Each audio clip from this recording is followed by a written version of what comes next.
Ẹ káàárọ̀, ẹ káàsán, ẹ káalẹ́ àti mo tẹ̀sí ń gbọ́ wa. This is DG Naija.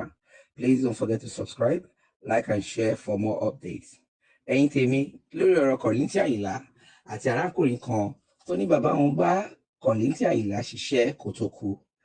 Àti wípé Kollington àti Barrister àti bàbá wọn jọ ṣiṣẹ́ ológun ìyẹn iṣẹ́ sójà kí bàbá wọn tó papòdà àti kán tó tún kúrò nínú iṣẹ́ sójà láti máa kọrin. Arákùnrin náà ní bàbá rẹ̀ máa ń lo jazz fún Kollington.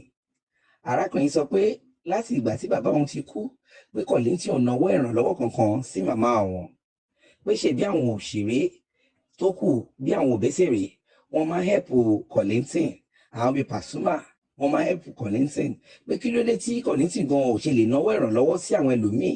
Òun challenge Kollington. Ẹ jẹ́ ká gbọ́ nǹkan tí arákùnrin yìí sọ. Lórí DG Naija, ibi tá a ti máa ń mú àwọn ìròyìn wá fún yín lọ́lọ́kan ìjọ̀kan gbogbo ohun tó ń ṣẹlẹ̀ ní Nàìjíríà àti ilẹ̀ Yorùbá. Tó bá jẹ́ ìgbà àkọ́kọ́ tí yín rèé, ẹ bá wa subscribe, kẹ́ ẹ like, follow, kẹ́ ẹ sì share fídíò yìí, ẹ tẹ bọ́tìn tó dàbí aago kẹ́ ẹ lè mọ̀ tí a bá ti gbé fídíò tuntun jáde. Èyí tá a tún mú wá fún yín lónìí àrà ọ̀tọ̀ ni, ẹ máa bá wa ká lọ. Ẹ káàárọ̀ bẹ́ẹ̀. Ṣé ti eléyìí tí mo wá ṣe bíbá ilé mi kò jẹ́ pé bóyá mo fẹ́ rí ní òfin o, kò dẹ́ pé bóyá mo fẹ́ ṣàrífín sí anybody. Eléyìí tí mo wá ṣe bíbá yẹn sìn torí Alhaji Kollington Ayinla kéde ń Kwara ni mo ṣe wá ṣe eléyìí tí mo ṣe. Ṣé ó ti yé yín? Torí kó má dàbí pé bóyá èèyàn kan fín àbí gbogbo eléyìí tí wọ́n ń jẹ ń sìn, gbogbo eléyìí tí wọ́n ń ṣe fún ẹ ìfà náà ń jẹ o, ìfà náà ń jẹ. Ṣé ó ti yé yín? Ìfà náà ń jẹ. The other time Alhaji Pasuma ó ṣe 40th birthday, wọ́n jókòó síbẹ̀, wọ́n yẹ wọn sí, wọ́n pọ́n wọn lé.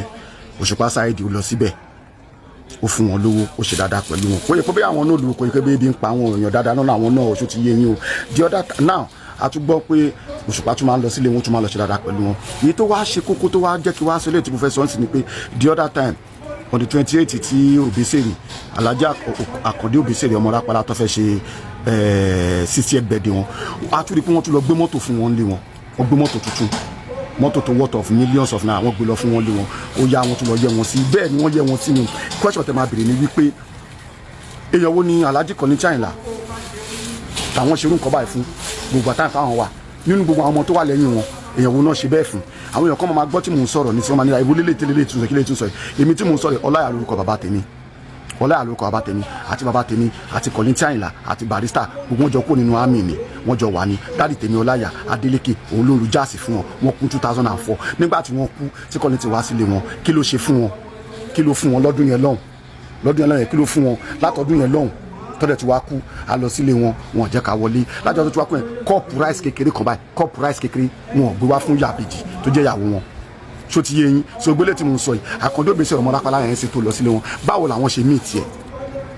Ọláìyá tèmi, Ọláìyá bàbá tèmi òun ló gbé Òbésèré lọ sílé wọn lọ́dún yẹn lọ́hùn tọ́mọ̀ pẹ̀lú bọ́bọ̀ kan tó ń pè ní Starlight nígbàdà wọn ṣí ní Jẹ̀ṣà ń bẹ̀ yẹn.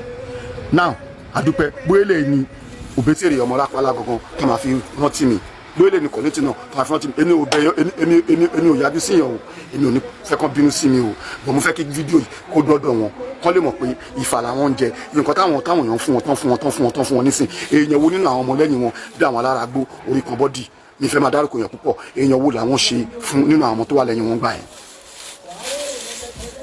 Bàbá tèmi Ọláìyá ni òun náà pè ní Ọláìyá Adélékè, sójà ni Kollington wọ́n jọ kó nínú àmì ni. Bàbá tèmi ló ń lu jáàsì fún wọn.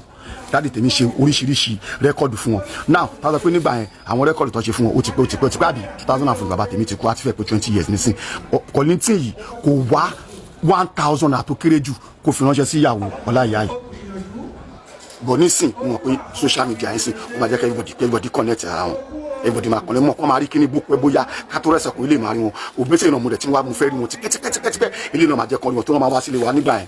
Tó máa bá bàbá mi lé ńgbà yẹn, tó máa ṣe jẹ́rìí, tó máa wọ níkà jeans oníkọ́lọ́kọ́lọ́, tó máa wọ slippers white, tó máa tó lókun blue. Wọ́n máa ń fọ̀, mo kàn mọ̀ pé báyìí Òbésèré ó ní ti gan, ó clean gan, ó máa ń ṣe tónítóní. Ṣó ti yé yín? Ní gbogbo inú Ìjẹ̀ṣà ń gbà yẹn ní sí kan bá tán pé l'Óṣogbo street tó máa ń wá sílé wa. Sábà máa ní pé kó dúró àwọn ń bọ̀. Ìyá àbèjì yẹn ìyàwó màmá ti tèmi àti Ọláìyá yẹn wọ́n máa ń bára wọn jà. Màmá mi máa sọ pé ó mọ̀ pé ò ní ran ọmọkùnrin lọ́wọ́, kí ló tó máa ní kó wá wá fílẹ̀ sọ wàá lọ. Ṣó ti yé yín?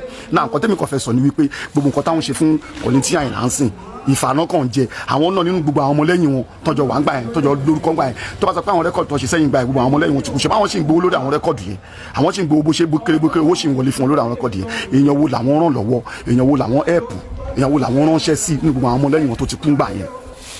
èèyàn wo làwọn rán lọ́wọ́ adúpẹ́ fọ́lọ́run pé Ọlọ́run fi ẹ̀mí gígùn fi dá wọn lọ́lá o Ọlọ́run fẹ́mi gígùn fi dá wọn lọ́lá torí pé wọ́n ṣì máa jẹ Barrister tó jẹ́ nọ́mbà 1 kan tó pa méjọ bẹ̀rẹ̀ nígbà yẹn náà Barrister gangan èèyàn wo ló tọ́jú Barrister gbà yẹn but àwọn náà wá ń jẹ gbogbo fàyẹn sìn àwọn jẹ gbogbo fàyẹn nísìn wọ́n gbé mọ́tò fún wọn wọ́n gbówó fún wọn wọ́n gbélé fún wọn wọ́n dùn inú wọn dùn nínú ọmọlẹ́yìn títí wọn yẹn nínú ọmọlẹ́yìn títí wọn yẹn nínú ọmọlẹ́yìn tó táwọn jọ wà nínú báńdì gbà yẹn èèyàn wo làwọn ṣe fún Paso àwọn tọ́jú ọmọ kéékèèké wọ́n fún àwọn ọmọlẹ́yìn wọn nílẹ̀ wọ́n fún wọn ní mọ́tò wọ́n ṣe dáadáa pẹ̀lú wọn Saheed Òṣùpá mọ̀ pé Jack ó máa ṣe dáadáa fún àwọn ọmọlẹ́yìn ẹ̀ òun náà ṣe fẹ́ràn ẹ̀ náà Obesere ń sìn òun náà fún àwọn ọmọlẹ́yìn ó fún àwọn èèyàn nílẹ̀ ó fún èèyàn kan nílé Kollington nígbà yẹn èèyàn wo kán dárúkọ èèyàn kan táwọn ṣe fún èèyàn wo làwọn ṣe fún àwọn ará ẹ̀sìpẹ̀tì tí gbogbo àwọn èèyàn wá ń tọ́jú wọn nísìn àwọn èèyàn ń tọ́jú wọn nísìn eléyìí tí mò ń ṣe yìí mo fẹ́ kán jáde ni o kán jáde ni o kán ránṣẹ́ o kán ránṣẹ́ o àwọn ọmọlẹ́yìn wọn wọ́n jọ ṣeré nígbà yẹn tọ́jọ́ ṣeré gbogbo wọn jọ ṣeré nígbà tọ́jọ́ ṣe American Yankee tọ́jọ́ ṣe message tọ́jọ́ ṣe gbogbo orin yẹn mi ìfẹ́ máa dárúkọ gbogbo orin yẹn tọ́jọ́ ṣe gbogbo orin yẹn gbà kí wọ́n ránṣẹ́ sáwọn ọmọ wọn àwọn tí wọ́n bá ti kú àwọn ìyá wọn tó ṣì wà láyé kọ́ni tí àwọn ọmọ wọn pé kọ́ tẹ̀ máa ṣe nǹkan kan fún wọn kọ́ tẹ̀ máa ṣe nǹkan fún kọ́ tẹ̀ máa ṣe nǹkan kan fún wọn ṣó ti yé o lè ní sọ o èmi ní pé èmi ò yájú síyàn èmi ò dẹ̀ ní pé èmi disrespect anybody mi yájú sí anybody o bọ̀ mo fẹ́ kí àwọn náà Alhaji Kollington Ayinla Kébé Kwara lágbàdo ń bẹ̀ yẹn tó bá lọ sílé wọn wọ́n máa ní kó máa kọ̀wé sínú lẹ́tà ìwọ tó bá fẹ́ rí wọ́n máa ní kó lọ kó 2,000 naira fún ẹ pé kó máa lọ àwọn sílé kí ló dé náà nísìn àgbà ti dé bá àwọn náà sìn mo dúpẹ́ Ọlọ́run lọ́rẹ̀ ni wọ́n dàgbà dáadáa náà nísìn mo fẹ́ kí wọ́n rántí pé àwọn náà àwọn èèyàn kan ti ṣe pẹ̀lú àwọn èèyàn kan máa rántí àwọn tọ́jọ́ ṣeré nígbà yẹn lọ́hùn kán ránṣẹ́ sáwọn fámìlì wọn yẹn yìí tí nǹkan bá tọ́ sí kán ṣe fún wọn torí orúkọ tọ́jọ́ bíúdì pọ̀ nígbà yẹn tó bá yá ID card wà o ID card bàbá tèmi